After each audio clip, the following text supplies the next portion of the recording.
Hello, Frugal Forces, Captain Frugal reporting for duty, and today I want to talk about an article I've gotten from CBR, a site that I usually don't get articles from because it's shill media, in my opinion. But the title of this article is Why Couch Co-op Games Are Dying Out, and I want to explore this video and share my feelings. So I hope you enjoy the video.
All right, Frugal Force. So here we are, this CBR article. It was done 39 minutes ago by Zack Millsap. And as I said, I'm not a big fan of CBR in any way. I think they're shill media. But this is an article I wanted to talk about. By the way, make sure you stay to the end of the video, because at the end of the video, I'm going to be asking a question. And if you put the answers down, the first person to put the answer down in the comments will get the awarded the no prize. Yes, the coveted no prize. So stay for the end of the video to get that question.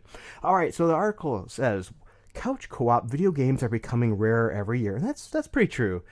Many say the feature is dying out, and here's why. Oh, I don't know about you. For some of us older gamers, we sure probably don't hope this happens. But let's explore and let's see if they're right or not. It says every year there are fewer video games supporting couch co-op. I don't know if that's actually true. If we look at the numbers, actually, I think couch co-op has had a little bit of a resurgence lately, but we don't actually have the statistics saying how many games had couch co-op. Anyway, it says there are still a handful of modern games that support the feature, but it's nothing compared to previous generations. Now, that I agree with. In previous generations, it was more plentiful, but of course, that's because, well, let's be honest, we didn't have as much internet connectivity for virtual connections that way. So if you were going to play together, you were going to get it that way. Plenty of gamers still enjoy booting up their favorite gaming systems and inviting a few friends over to play some games. And of course, games like this, right? Who doesn't know what game this is? Come on now. Still, couch co-op seems to be on its deathbed, with many people speculating the feature will vanish in the not so distant future. And, I tend to disagree. I think with the resurgence, not resurgence, but the surgence of adult gamers now bringing those games out for their kids and having that couch co-op experience with their kids should be a very big marketing ploy for family-friendly games. Maybe they just need to watch the direction and maybe make more family-friendly platformers and things like that, or games that families can play together. For example, I love playing shooters with my son. We play games together all the time. They're shooters, and sometimes, yeah, they're online, but we love it if it's couch co-op. I love it when I have my brother over and we can sit there and play Left 4 Dead together on a split screen or whatever it is. There's just something about being next to each other, having that fun, maybe each have you having a tea or a soda or a beer, whatever it fancies your choice, having a good time, even competitive time on Mario Kart or whatever it is, ribbing each other, just has something over the headset. No, don't get me wrong. I love playing virtually with my family. My family and some of my friends, we play virtually all the time, and it's absolutely wonderful, but it still never quite measures up to us both sitting on the couch or sitting on the gaming chairs that we have and huddling up and just having a good time together. It says couch co-op used to be a must-have feature in many video games, even after the rise of multiplayer gaming during the sixth console generation. Many video game fans still picked couch co-op over online gaming. Very true, there's a connection there.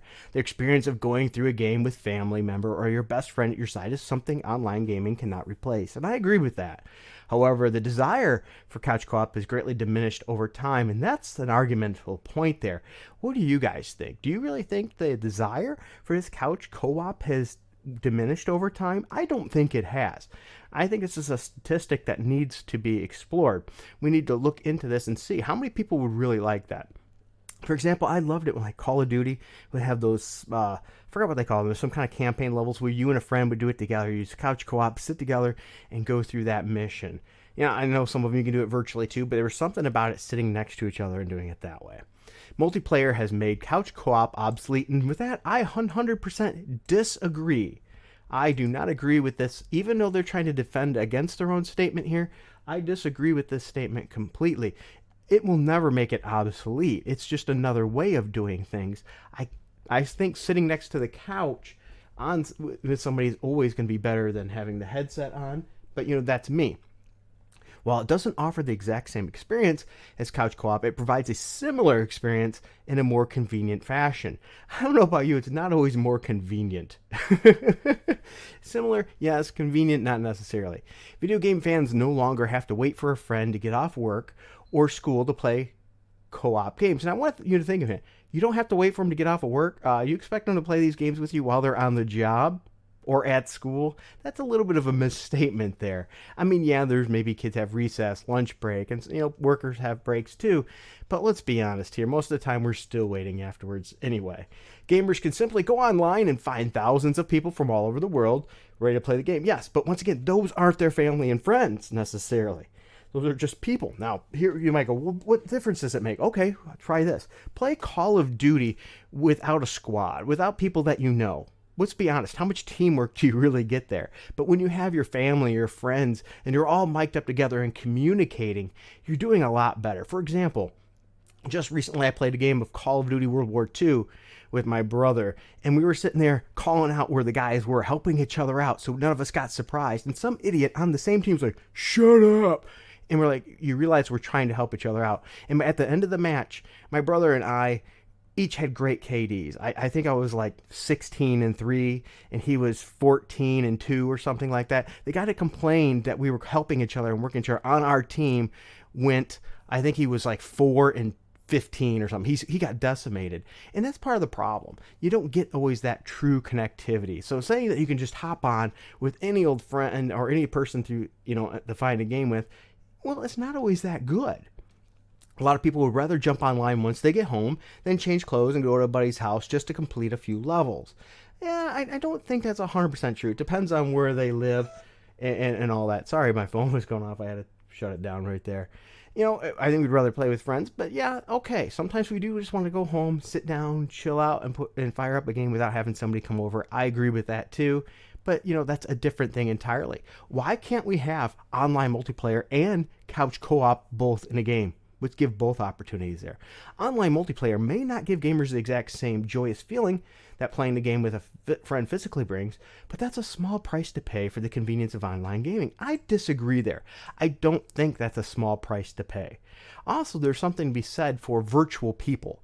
And what I mean by that, the virtual connections of people. People say and do things differently virtually than a lot of times they will physically. If I'm sitting with somebody on the couch and I just whoop their butt, they're probably not going to start calling me every dirty word in the book unless it's just friends joking and ribbing each other a little bit that way.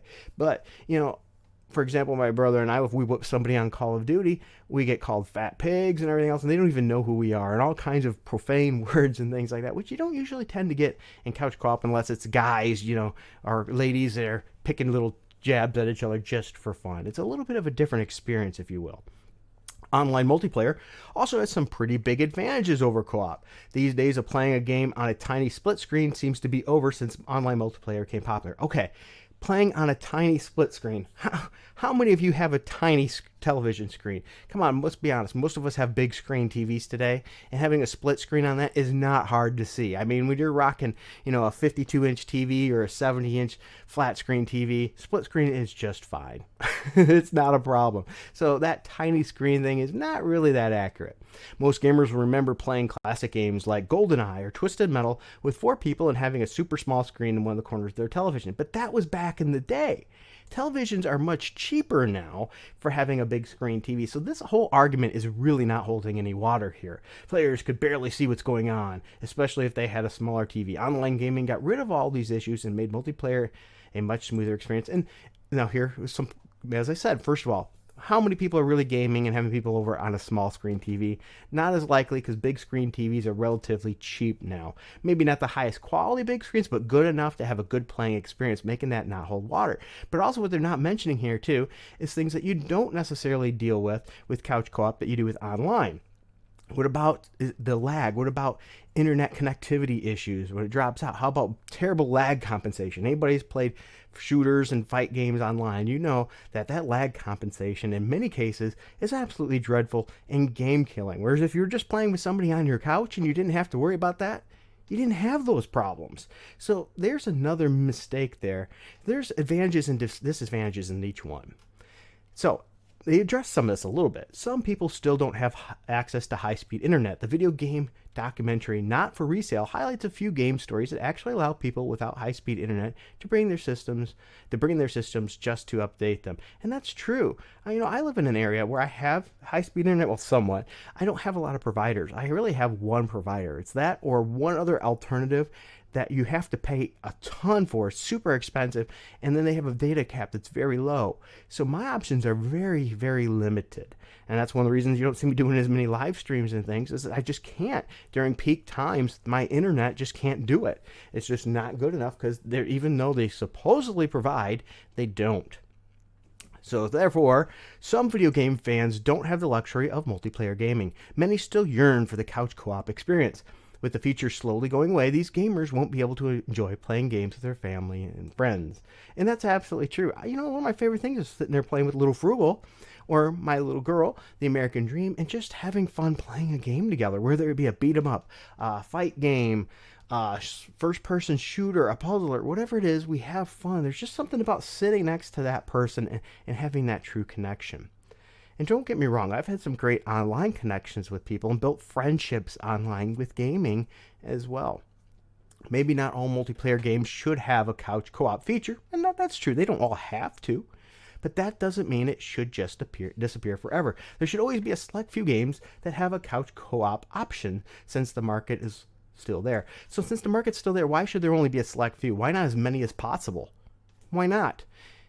Well, one reason I could tell you is game makers like to sell the game more than once. So, if two people have to buy the game to play it together, or a whole group of people, they'd rather do it that way. Let's be honest. Money is a big part of it. But ultimately, if we could do couch co-op, why not? Why not have that in more games? Increase the market that game could potentially reach. The market might be small, it claims, but that doesn't mean it should be ignored. So I ask you, is the market small? Do you want to do couch co-op gaming, or you mainly just want to do it online? I'd love to know that in the comments, by the way. It continues to say couch co-op might not be completely dead. It's not dead, people, but it's definitely on life support. And I disagree with that line. I think they don't know the potential out there, and I could be wrong. I am speculating here, but I think there's a lot more people out there that like couch co-op than they claim, especially since, here we go, a large portion of the gaming market is actually adults. Adults that would like to play with their kids. Or maybe, they can have another set of parents, their friends come over, and their kids can have a play date, and they can play too as well together and have a wonderful time. Online gaming has taken over the multiplayer market, while couch co-op barely clings to the life in the background. Once again, I disagree. What was once a must-have feature is now just a niche mode in a select few games. The future looks bright for multiplayer gaming, but not for couch co-op. And my question to you is, do you agree or do you disagree? What is your thoughts on couch co-op? Do you think it should remain a mainstay? Do you think it should be pushed more in games, or do you think we should let it die? All right, now for the trivia question. If you stayed to the end of this video, if you're the first person that answers the question in the comment section correctly, it's a no prize. So don't expect anything fancy. It's a no prize, right? If you don't know what a no prize is, maybe you should look it up. Here's a question. What team was Multiple Man on? What comic book team was Multiple Man on? All right, so I hope to hear from you in the comments. What are your thoughts about this subject? And until next time, keep it frugal. Hello, Frugal Force. This video is sponsored by My Wallet. Yes, My Wallet, letting you know that you don't have to worry about my videos being sponsored by special giveaways, so like pre-codes for video games, or YouTube advertisement, and have to worry about it being friendly, because I don't advertise using YouTube because I don't like how their practices are. So my channel is completely funded by My Wallet, which means anything that you give, I'm greatly appreciative for. That helps this channel continue. So I want to take a moment to thank everybody on Patreon and Subscribestar. A penny for your dimes, Comic Boom, David Oswitz, and yes, I know I butcher names up. Okay, Pop Size, Rags, Warren JB, and Lichnut. I greatly appreciate your support, and if you want to be on here too as a producer and have me list your name, just give a simple donation. You could donate to my Patreon or Subscribestar for as little as $1 a month, or other ways that you can help out is just advertise the channel, tweet it out there, put it on your social media, your Facebook, share the videos, like, subscribe when you see them, and definitely leave a comment, because that's what this channel, a lot of it is about, is a nice conversation. We want to hear your thoughts as well as mine, and let's get this geek and nerd culture, and I say that in a nice way, together, and let's have some fun. So once again, thank you very, very much, and I hope you enjoy the video.